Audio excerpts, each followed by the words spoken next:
That question, it's a question of performance versus perception. On the NFL side, it's a question of how is Manti going to perform on the field. And this is no longer a scouting issue, it's a personnel issue, meaning they need to look at behind the scenes and what really went into this. And each NFL team has in-depth investigation units that will get to the bottom of that.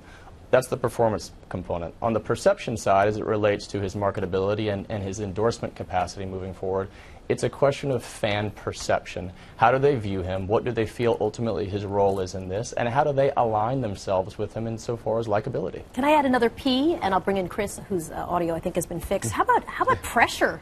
I mean, you know, Yes. You talked about performance perception. How about just the pressure of going into this with the, sort of the eyes of the nation now watching every single thing you're doing as a football player? Tell me about that.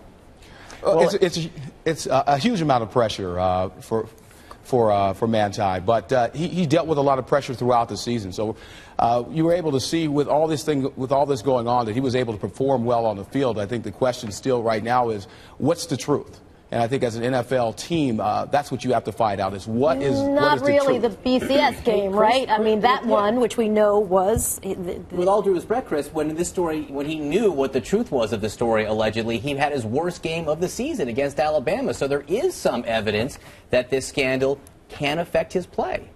Well, definitely the scandal, it can affect his play. You were able to see that, but that doesn't mean that it was all about the scandal. Alabama is a great team. I think he has to deal with it. He has to deal with it right now, and the NFL is going to make sure it's dealt with. They're going to have great investigators that look into it. I mean, right now we're talking about the draft status. The draft status is about his combine performance, all those things on the field, but then they're going to have to find out exactly what's going on with this story. I think as the truth gets out, it's going to allow him to be able to be more confident. One of the things we do know is that he lied. He told Katie Kirk that he lied after the fact about, well, here, let's play a little bit of what he said to Katie. You stuck to the script, and you knew that something was amiss, Manti. Correct. Why?